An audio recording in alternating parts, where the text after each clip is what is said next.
어제 우리 이제 주일 예배를 드렸습니다. 각자에게 또 하나님이 주신 약속의 말씀들이 다 다르죠. 근데 그 말씀을 한번 되새김질하면서 또 이번 주간을 또 믿음으로 살아갈 수 있기를 바랍니다. 어제 우리 이제 하나님의 은혜라는 또 설교 말씀을 들었는데, 은혜는 자격 없는 자에게 주어지는 선물입니다.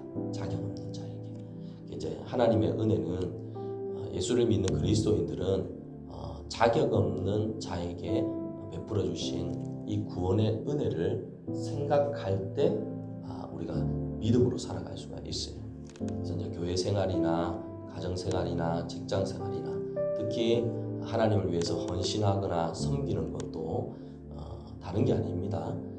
먼저 내게 베풀어 주신 그 은혜를 기억하고 주님의 나라와 의를 위해서 헌신하고 섬기고 봉사할 때 자기의 의가 드러나지 않습니다. 자그만한 일을 하고도 막 내 자랑처럼 막 내가 이걸 했는데 하면서 막 이렇게 하는 분이 있고, 어마어마하게 큰 일을 하고도 아이고 저는 아무것도 아닙니다. 아이고 제가 한 것은 아닙니다. 다 하나님이 한 거죠. 이렇게 두 분류가 이렇게 나뉩니다.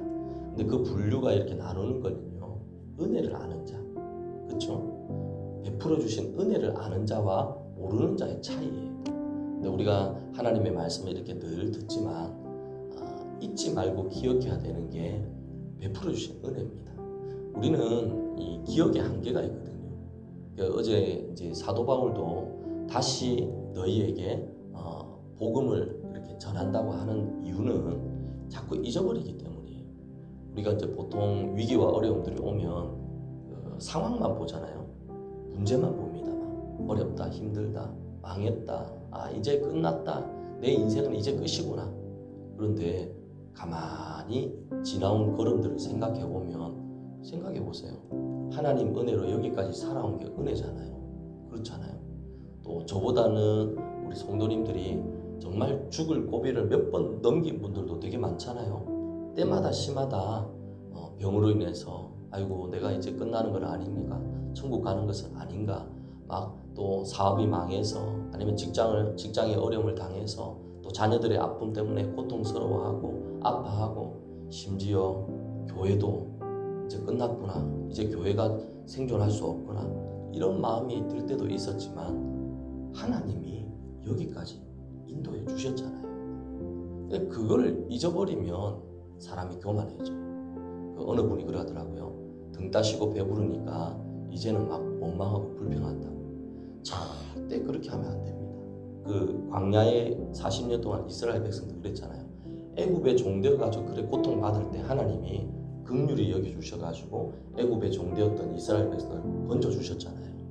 거기서 노역하고 막 힘들어서 막 아파가지고 성경의 출애굽기의 말씀 보면 그 노역이 너무 힘들어가지고 하나님께 살려달라고 부르짖었어요. 그래서 하나님이 그 부르짖는 소리를 기억하신지라 그래서 건져주셨어요.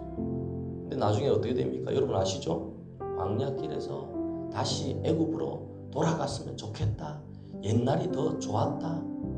하나님 얼마나 마음이 아팠겠습니까? 그래서 광야길에서 1세대에 있는 그 이스라엘 백성들은 갈렙과 요수아 빼고는 아무도 가나안 땅에 못 들어갔습니다. 근데 이게 오늘 이 시대를 살아가고 있는 우리들에게 교훈을 주는 거예요. 그 사람들이 1세대에 있는 사람들이 하나님께 구원을 얻었지만 그 사람들이 가나안 땅에 못 들어갔다는 것은 엄밀히 말하면 천국에 못 들어갔다는 거예요. 오늘 이 본문의 말씀에 우리의 구원을 두렵고 떨림으로 이루라는 말은 사도 바울이 그냥 하는 말이 아닙니다. 어쩌면 우리 동교에 있는 성도님들이 다 이 말씀 좀 들었으면 좋겠다 그런 생각이 드는데, 우리의 구원은 하나님께서 이루어 주시지만 오늘 사도 바울이 말하는 것처럼 두렵고 떨림으로, 오늘 12절 말씀에 항상 복종하여 두렵고 떨림으로 너희 구원을 이루라 이렇게 얘기를 하고 있습니다. 받은 구원의 은혜도 우리가 교만하면 안 돼요. 하나님께서 공짜로 베풀어 주셨다고 해서 공짜가 아니죠. 여러분 공짜 아닙니다. 어떤 분들은 이 복음을 잘못 알고 있어요. 하나님께서 우리를 공짜로 구원을 해주셨으니까 룰루랄라 내 마음대로 살아도 된다.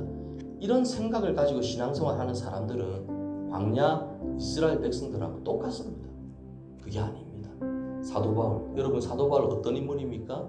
정말로 자신의 전 생애를 바쳐서 복음을 위하여 하나님의 나라를 위하여 헌신한 이 사도 바울도 자신의 그 구원을 어떻게 이룬다고요? 두렵고 떨림으로 마지막까지 그 구원을 이루어 갔다고 말합니다.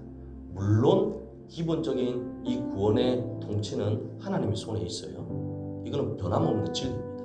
그런데 하나님께서 베풀어 주신 그 구원의 은혜를 망각하고 살아가면 안 된다는 거예요.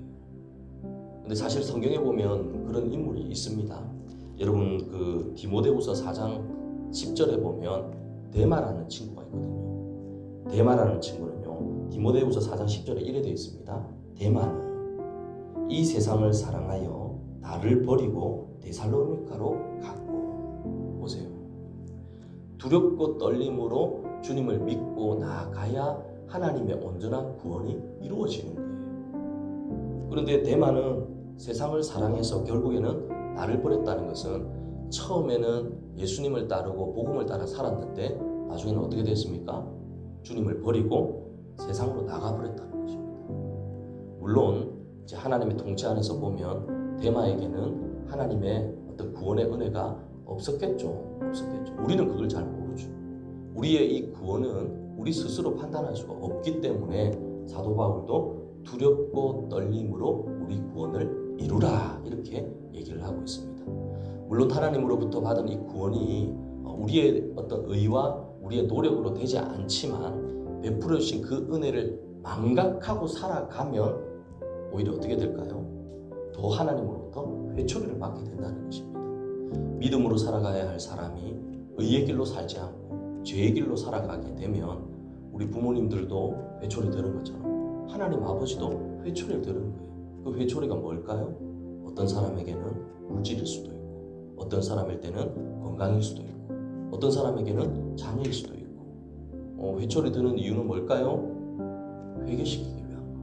하나님이 바른 길로 인도하기 위한 방법인 거죠. 고난이 내게 유익이라는 것은 구원받은 하나님의 자녀가 하나님의 그 은혜로 구원의 길을 걸어가야 되는데 다른 길로 걸어갈 때 바로 하나님께서 고난이 내게 유익이라는 이 표현을 하고 있는 것입니다. 사도 바울도 그 사실을 알았던 것입니다.